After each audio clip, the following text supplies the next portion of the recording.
एक छोटे से गांव सूरजपुर में मिट्टी के घरों की कतारें थीं। उन्हीं घरों में एक टूटी फूटी झोपड़ी थी जहां रमेश अपने माता पिता के साथ रहता था। रमेश के पिता श्यामलाल गांव में साइकिल पंचर बनाने का काम करते थे। सुबह से शाम तक मेहनत करने के बाद भी मुश्किल से इतना कमा पाते कि परिवार 2 वक्त की रोटी खा सके। लेकिन रमेश बाकी बच्चों जैसा नहीं था। वह गरीबी को अपनी किस्मत नहीं बल्कि एक चुनौती मानता था। बेटा, जितनी चादर हो उतने ही पैर फैलाने चाहिए। बड़े सपने गरीबों के लिए नहीं होते।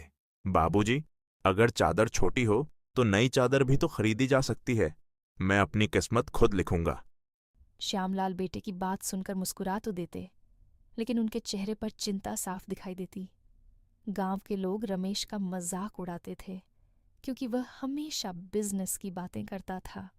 अरे सुनो, ये देखो अरबपति साहब आ गए। पहले अपने पैरों में चप्पल तो खरीद लो, फिर दुनिया बदलने की बातें करना। इतनी बड़ी बड़ी बातें करता है जैसे कल ही शहर खरीद लेगा। हर ताना रमेश के दिल में चुभता था, लेकिन उसने कभी पलटकर जवाब नहीं दिया। वह जानता था, सफलता का सबसे अच्छा जवाब शब्द नहीं, नतीजे होते हैं। हर शाम वह गांव की लाइब्रेरी में जाकर बिजनेस, मार्केट और सफल लोगों की किताबें पढ़ता। रमेश, तुम रोज यही किताबें क्यों पढ़ते हो? क्योंकि जिनके पास पैसे नहीं होते उनके लिए ज्ञान ही सबसे बड़ी पूंजी होता है। एक दिन गांव में तेज आंधी आई। कई किसानों की सब्जियां खेतों में खराब हो गईं। रमेश ने देखा कि जो सब्जियां बची थीं उन्हें गांव वाले बेहद कम दाम में बेचने को मजबूर थे। उसी पल उसके दिमाग में एक नया विचार आया। अगर मैं इन किसानों की सब्जियां सीधे शहर तक पहुंचा दूं तो किसानों को भी अच्छा दाम मिलेगा और मुझे भी कमाई होगी। लेकिन उसके पास न गाड़ी थी, न पैसा, न कोई पहचान, सिर्फ एक सपना था। उस रात रमेश ने अपने पिता से बात की। बाबूजी, मुझे 5,000 रुपये चाहिए। 5,000? बेटा, हमारे घर में तो 500 रुपये भी बड़ी मुश्किल से बचते हैं। मैं नौकरी नहीं करना चाहता, मैं अपना काम शुरू करना चाहता हूं। अगर पैसे डूब गए तो? अगर कोशिश ही नहीं की तो जिंदगी जरूर डूब जाएगी। पिता पूरी रात सो नहीं पाए। सुबह उन्होंने अपनी पत्नी की तरफ देखा। बच्चे के सपनों से बड़ा कोई गहना नहीं होता। सीता अंदर गईं। उन्होंने अपनी शादी की पुरानी चांदी की पायल निकालकर श्यामलाल के हाथ में रख दी। इसे बेच दीजिए। अगर बेटा सफल हो गया तो इससे अच्छी पायल फिर आ जाएगी। श्यामलाल की आंखें भर आईं। उन्होंने पहली बार बेटे के सपने पर भरोसा किया। उन्हें नहीं पता था, यही 5,000 रुपये एक दिन करोड़ों नहीं, अरबों की शुरुआत बनने वाले थे। अगली सुबह सूरजपुर गांव की हवा में हल्की ठंडक थी। खेतों पर ओस की बूंदें चमक रही थीं, लेकिन रमेश की आंखों में नींद नहीं थी। पूरी रात उसने अपने नए कारोबार की योजना बनाई थी। उसने मां की पायल बेचकर मिले 5,000 रुपये अपनी जेब में रखे और पिता के चरण छुए। बेटा, याद रखना, पैसा कमाना मुश्किल नहीं होता, ईमानदारी बचाकर पैसा कमाना मुश्किल होता है। बाबूजी, अगर कभी मुझे बेईमानी करनी पड़ी तो मैं कारोबार छोड़ दूंगा, लेकिन आपका सिर झुकने नहीं दूंगा। रमेश गांव के किसानों के पास पहुंचा। ज्यादातर किसान अपनी सब्जियां औने पौने दाम में गांव के बिचौलियों को बेचने के लिए मजबूर थे। चाचा, अगर मैं आपकी सब्जियां शहर में अच्छे दाम पर बेच दूं तो क्या आप मुझे मौका देंगे? बेटा, बड़ी बड़ी बातें तो कई लोग करते हैं, लेकिन शहर तक माल पहुंचाएगा कैसे? रास्ता अभी नहीं है, लेकिन मैं बना लूंगा। रमेश ने गांव के 10 किसानों से थोड़ा थोड़ा माल इकट्ठा किया।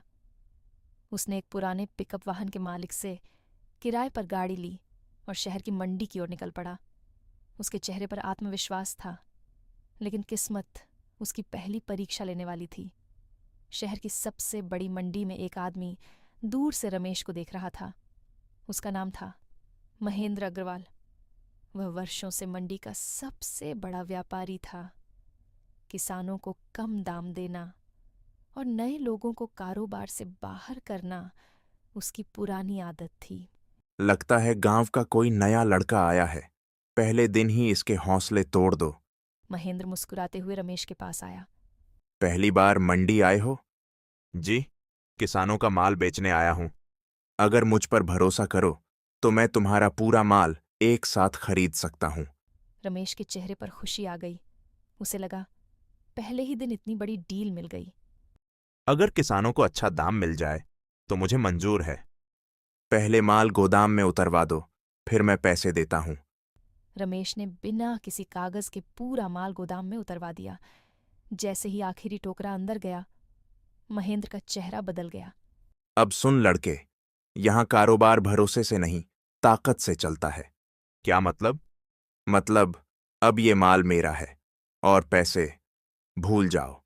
रमेश के पैरों तले जमीन खिसक गई। आप ऐसा नहीं कर सकते। ये किसानों की मेहनत है। जा, जहां शिकायत करनी है कर दे। इस मंडी में मेरी मर्जी के बिना पत्ता भी नहीं हिलता। आसपास खड़े कई व्यापारी सब देख रहे थे, लेकिन किसी ने एक शब्द नहीं कहा। सब महेंद्र से डरते थे। मैं हार नहीं मानूंगा। हर नया लड़का यही कहता है। 2 दिन बाद खुद नौकरी ढूंढता फिरता है। खाली जेब, टूटा हुआ दिल और किसानों की उम्मीदों का बोझ लेकर रमेश गांव लौट आया। गांव पहुंचते ही लोग उसका इंतजार कर रहे थे। अरे, हमारा अरबपति वापस आ गया। क्यों बेटा, शहर वालों ने लाल कालीन बिछाया था या बाहर का रास्ता दिखा दिया? रमेश ने किसी की ओर नहीं देखा। वह सीधे घर पहुंचा। क्या हुआ बेटा? रमेश पहली बार अपनी माँ के सामने फूट फूट कर रो पड़ा। माँ, मैं हार गया। हार वो मानता है जो चलना छोड़ देता है। तू तो अभी गिरा है, उठना बाकी है। उसी रात रमेश छत पर बैठा आसमान देख रहा था। तभी उसके फोन पर एक अनजान नंबर से कॉल आया। अगर सच में बड़ा व्यापारी बनना चाहते हो तो कल सुबह ठीक 8 बजे पुराने रेलवे स्टेशन पर मिलना। आप कौन बोल रहे हैं? तुम्हारी जिंदगी बदलने वाला इंसान। रमेश पूरी रात सोचता रहा, यह कोई जाल था या किस्मत ने उसके लिए एक नया दरवाजा खोल दिया था। पूरी रात रमेश की आंखों में नींद नहीं आई। बार बार वही आवाज उसके कानों में गूंज रही थी। अगर सच में बड़ा व्यापारी बनना चाहते हो तो कल सुबह 8 बजे पुराने रेलवे स्टेशन पर मिलना। सुबह सूरज निकलने से पहले ही वह तैयार हो गया। बिना कुछ बताए पुराने रेलवे स्टेशन की ओर चल पड़ा। वह स्टेशन वर्षों से बंद पड़ा था। टूटी हुई बेंचें, जंग लगी पटरियां और चारों तरफ पसरा सन्नाटा, मानो समय वहीं थम गया हो। रमेश इधर उधर देखने लगा। तभी पीछे से किसी ने आवाज दी। तुम ही रमेश हो? जी, लेकिन आप मुझे कैसे जानते हैं? रमेश ने सामने देखा। सफेद कुर्ता, सादे जूते और शांत चेहरा। देखने में वह कोई साधारण बुजुर्ग लग रहे थे। मेरा नाम दयानंद है। मैं कल मंडी में था। मैंने देखा कि तुम्हारे साथ धोखा हुआ, लेकिन तुमने गुस्से में किसी का नुकसान नहीं किया। गुस्से से पैसा वापस नहीं आता बाबा। यही जवाब सुनना चाहता था। दयानंद ने अपनी जेब से एक पुरानी डायरी निकाली। उसमें शहर की कई दुकानों, होटलों और सप्लायरों के नाम लिखे थे। तुम मंडी में गलत जगह गए थे। असली कमाई बिचौलियों से नहीं, सीधे ग्राहकों से होती है। लेकिन मेरे पास न पहचान है न पैसा। पहचान काम से बनती है, पैसे से नहीं। दयानंद ने रमेश को शहर के एक छोटे होटल में ले जाकर मालिक से मिलवाया। बाबा, ये लड़का कौन है? ईमानदार है, बस इतना जान लो। ईमानदारी अच्छी बात है, लेकिन मुझे रोज ताजी सब्जियां चाहिए। देर हुई तो मेरा नुकसान होगा। अगर मैं समय पर माल पहुंचाऊं तो क्या आप मौका देंगे? 1 हफ्ता, अगर एक भी दिन देर हुई, सौदा खत्म। रमेश की आंखों में उम्मीद लौट आई, लेकिन मुश्किल अभी खत्म नहीं हुई थी। उसके पास माल खरीदने के लिए पैसे नहीं थे। बाबा, अब क्या करूं? सच्चाई पर भरोसा रखो। जिन किसानों के लिए तुम लड़े थे, आज वही तुम्हारी ताकत बनेंगे। रमेश तुरंत गांव लौटा। उसने सभी किसानों को पंचायत के मैदान में बुलाया। कुछ लोग आए, कुछ हंसते हुए लौट गए और कुछ सिर्फ तमाशा देखने बैठे। मैं आप सबसे एक आखिरी मौका मांगने आया हूं। बेटा, पिछली बार हमारा पैसा डूब गया था। इस बार मैं वादा नहीं, लिखित समझौता करूंगा। पहले माल बेचूंगा, फिर सबसे पहले आपका पैसा दूंगा। अगर फिर धोखा हो गया तो मेरी झोपड़ी, मेरा घर, सब आपका। पूरा मैदान शांत हो गया। कोई गरीब लड़का अपनी पूरी जिंदगी दांव पर लगाने की बात यूं ही नहीं करता। धीरे धीरे एक किसान आगे आया। मैं अपना माल दूंगा। अगर रामू भरोसा कर रहा है तो मैं भी तैयार हूं। हम सब साथ हैं। कुछ ही देर में रमेश के सामने सब्जियों के टोकरों का ढेर लग गया। उसने पहली बार महसूस किया, भरोसा पैसे से कहीं ज्यादा बड़ी पूंजी होता है। अगली सुबह रमेश समय से पहले होटल पहुंच गया। सब्जियां इतनी ताजी थीं कि होटल मालिक अशोक खुद हैरान रह गया। इतनी ताजी सब्जियां तो मुझे बड़े सप्लायर भी नहीं देते, क्योंकि ये सीधे खेत से आई हैं, किसी गोदाम से नहीं। अशोक ने उसी दिन पूरे हफ्ते का ऑर्डर दे दिया।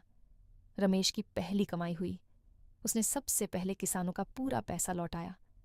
गांव में पहली बार लोगों ने उसकी ईमानदारी की चर्चा शुरू की। लेकिन जिस आदमी ने उसे मंडी में धोखा दिया था, वह यह सब चुपचाप देख रहा था। ये लड़का मेरी पकड़ से निकल रहा है। क्या करें मालिक? जहां से इसकी ताकत शुरू हुई है वहीं वार करेंगे।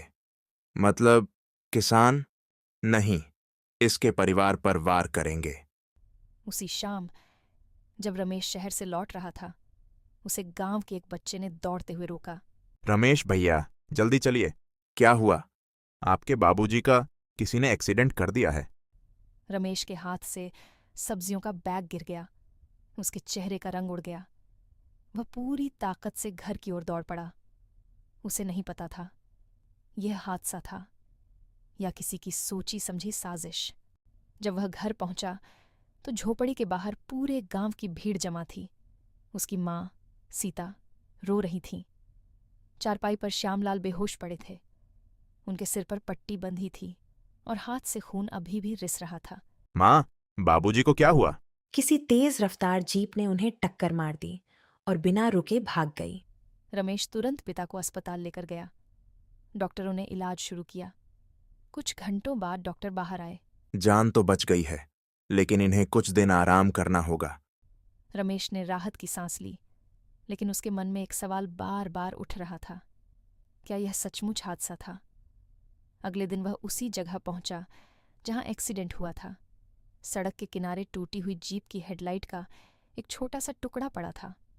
तभी पास की चाय की दुकान वाले बुजुर्ग ने उसे आवाज दी। बेटा, मैं सब देख रहा था। क्या आपने जीप देखी थी? जीप काली थी और उसमें बैठे आदमी ने टक्कर मारने के बाद पीछे मुड़कर भी नहीं देखा। चेहरा पहचान पाए? नहीं, लेकिन गाड़ी पर शहर की मंडी का स्टिकर जरूर लगा था। रमेश की मुट्ठियां कस गईं। उसे महेंद्र की बात याद आ गई। जहां से इसकी ताकत शुरू हुई है वहीं वार करेंगे। अब उसे यकीन हो चुका था यह हादसा नहीं, एक चेतावनी थी। उधर शहर में महेंद्र अपने आलीशान ऑफिस में बैठा मुस्कुरा रहा था। अब देखता हूं परिवार बचाता है या कारोबार। मालिक, अगर लड़का पुलिस तक पहुंच गया तो बिना सबूत के कोई मेरा कुछ नहीं बिगाड़ सकता। लेकिन महेंद्र एक बात नहीं जानता था, रमेश बदला लेने वालों में से नहीं था, वह जीतकर जवाब देने वालों में से था। अस्पताल से लौटते ही रमेश ने अपने सभी किसान साथियों को बुलाया। आज से हम सिर्फ सब्जियां नहीं बेचेंगे, अपना नाम बेचेंगे। मतलब? हम अपनी कंपनी बनाएंगे ताकि कोई बिचौलिया हमारे किसानों को लूट ना सके। लेकिन कंपनी खोलना इतना आसान नहीं होता। मुश्किल है, लेकिन नामुमकिन नहीं। गांव के कई लोग फिर उसका मजाक उड़ाने लगे। अरे, कल तक साइकिल पर घूमता था, आज कंपनी खोलेगा। ऐसे सपने देखकर लोग और गरीब हो जाते हैं। रमेश इस बार मुस्कुराया। जब लोग आपके सपनों पर हंसने लगे, समझ लो सपना छोटा नहीं है। कुछ ही दिनों में रमेश ने अपने छोटे से कारोबार का नाम रखा, धरती फ्रेश एग्री फूड्स। उसने गांव के युवाओं को काम पर रखा। किसानों से सीधे माल खरीदना शुरू किया। हर बोरी पर कंपनी का नाम छपने लगा। धीरे धीरे शहर के होटल, हॉस्टल और रेस्टोरेंट उसी से माल खरीदने लगे। महेंद्र की बिक्री लगातार गिरने लगी। पहली बार उसके चेहरे पर डर दिखाई दिया। एक गांव का लड़का मेरी सालों पुरानी मंडी छीन रहा है। मालिक, अब क्या करें? अगर कारोबार से नहीं रुका तो कानून से रोकेंगे। 2 दिन बाद रमेश के गोदाम पर अचानक सरकारी अधिकारियों की गाड़ियां आकर रुकीं। हमें शिकायत मिली है कि यहाँ बिना लाइसेंस के कारोबार हो रहा है। सर, मेरे सारे कागज पूरे हैं। फिर भी पूरी जांच होगी। महेंद्र दूर खड़ा ये सब देख रहा था। उसके चेहरे पर जीत की मुस्कान थी। लेकिन उसी समय एक काली लग्जरी कार गोदाम के सामने आकर रुकी। उसमें से एक प्रभावशाली व्यक्ति बाहर उतरा। सभी अधिकारी उन्हें देखते ही सीधे खड़े हो गए।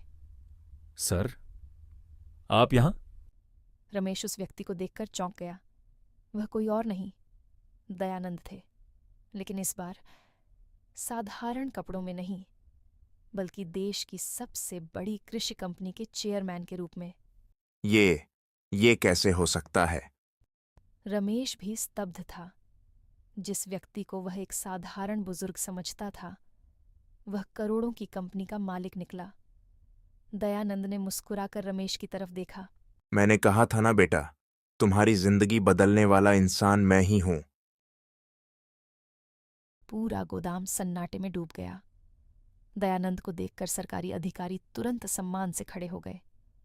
महेंद्र के चेहरे की मुस्कान पल भर में गायब हो चुकी थी। उसे पहली बार एहसास हुआ, जिस लड़के को वह गरीब और कमजोर समझ रहा था, उसके पीछे अब सच और ईमानदारी की ताकत खड़ी थी। अधिकारियों, जांच जरूर कीजिए, लेकिन जांच सिर्फ रमेश की नहीं, उस व्यक्ति की भी होनी चाहिए जिसने झूठी शिकायत की है। जी सर। दयानंद ने अपनी फाइल मेज पर रखी। उसमें रमेश की कंपनी के सभी लाइसेंस, टैक्स की रसीदें, किसानों के साथ किए गए लिखित समझौते और हर लेन देन का रिकॉर्ड मौजूद था। अधिकारी एक एक कागज देखने लगे। कुछ ही देर बाद उनके चेहरे का रंग बदल गया। रमेश जी, आपका पूरा कारोबार कानूनी है। आपके खिलाफ शिकायत पूरी तरह झूठी निकली। महेंद्र के माथे पर पसीना आ गया, लेकिन उसकी मुश्किल अभी शुरू ही हुई थी। सर, अगर जांच पूरी करनी है तो मंडी के पिछले 5 वर्षों के रिकॉर्ड भी देखिए। कुछ ही घंटों में महेंद्र के गोदामों पर भी छापे पड़ने लगे। नकली बिल, बिना हिसाब का पैसा, किसानों से की गई धोखाधड़ी, सबूत एक एक करके सामने आने लगे। नहीं, ये सब झूठ है। मुझे फंसाया जा रहा है। महेंद्र अग्रवाल, आपको किसानों से धोखाधड़ी, टैक्स चोरी और अवैध कारोबार के आरोप में गिरफ्तार किया जाता है। महेंद्र को हथकड़ी लग गई। वही व्यापारी जिससे पूरी मंडी डरती थी, आज सिर झुकाकर पुलिस की गाड़ी में बैठा था। गांव और शहर के लोग यह दृश्य देखकर स्तब्ध रह गए। मैंने तो कभी सोचा भी नहीं था रमेश सचमुच इतना बड़ा आदमी बन जाएगा। हमने इसका मजाक उड़ाया, लेकिन ये तो सच में इतिहास लिख गया। रमेश ने किसी से बदला नहीं लिया। वह सीधे अस्पताल पहुंचा। श्यामलाल अब पहले से काफी ठीक थे। बेटा, आज मैं बहुत अमीर महसूस कर रहा हूं। बाबूजी, मैंने पैसा नहीं कमाया, आपकी सीख कमाई है। देखा, मेरी पायल व्यर्थ नहीं गई। कुछ महीनों बाद धरती फ्रेश एग्री फूड्स सिर्फ एक कंपनी नहीं रही, वह किसानों की सबसे बड़ी पहचान बन गई। हजारों किसानों ने उससे जुड़ना शुरू कर दिया। गांव के बेरोजगार युवाओं को रोजगार मिलने लगा। जहां कभी लोग पलायन करते थे, अब दूसरे गांवों से लोग काम मांगने आने लगे। 3 साल बाद रमेश की कंपनी पूरे देश में फल, सब्जियां और अनाज सप्लाई करने लगी।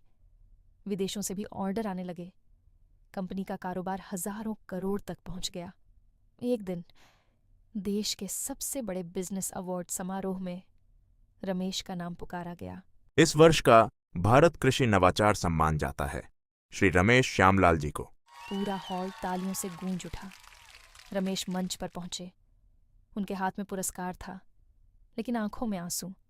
लोग कहते हैं मैं अरबपति बन गया, लेकिन मेरी सबसे बड़ी दौलत मेरे किसान, मेरे माता पिता और उनका विश्वास है। अगर उस दिन मेरी माँ अपनी पायल न बेचती, अगर मेरे पिता मुझे ईमानदारी न सिखाते और अगर किसानों ने मुझ पर भरोसा न किया होता, तो आज मैं यहाँ नहीं होता। पूरा सभागार खड़ा होकर तालियां बजाने लगा। लेकिन कहानी का सबसे बड़ा मोड़ अभी बाकी था। समारोह खत्म होने के बाद दयानंद ने रमेश को एक लिफाफा दिया। अब समय आ गया है तुम्हें एक सच बताने का। कैसा सच? रमेश ने लिफाफा खोला। उसमें वर्षों पुरानी एक तस्वीर थी। तस्वीर में युवा दयानंद और रमेश के पिता श्यामलाल एक साथ खड़े मुस्कुरा रहे थे। ये बाबूजी? हाँ बेटा, जब हम जवान थे मैंने भी गरीबी में कारोबार शुरू किया था। एक दिन मैं पूरी तरह टूट गया था। तब तुम्हारे पिता ने बिना मुझे जाने अपनी कई महीनों की बचत मुझे उधार दी थी। उन्होंने सिर्फ इतना कहा था, जब सफल हो जाओ तो किसी और गरीब का हाथ पकड़ लेना। मैंने वही कर्ज चुकाया है। तुम्हारे पिता ने मुझे उठाया था, आज मैंने तुम्हें। रमेश की आंखों से आंसू बहने लगे। वह दौड़कर अपने पिता के गले लग गया। उसे समझ आ गया, असली दौलत बैंक बैलेंस नहीं बल्कि अच्छे कर्म होते हैं जो एक दिन लौटकर जरूर आते हैं। उस दिन रमेश ने एक और घोषणा की। आज से मेरी कंपनी के मुनाफे का 10% गरीब किसानों के बच्चों की पढ़ाई पर खर्च होगा, ताकि किसी बच्चे को गरीबी के कारण अपने सपने कभी न छोड़ने पड़े। सूरजपुर गांव, जो कभी गरीबी की पहचान था, अब पूरे देश में प्रेरणा का प्रतीक बन चुका था।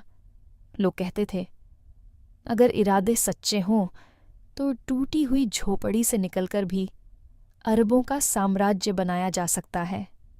और रमेश हर बार मुस्कुराकर सिर्फ एक बात कहता, सफलता की शुरुआत जेब से नहीं, नीयत से होती है। सीख, गरीबी इंसान की पहचान नहीं होती। ईमानदारी, मेहनत, धैर्य और सही इरादे मिल जाएं तो एक छोटा सा सपना भी करोड़ों लोगों की जिंदगी बदल सकता है।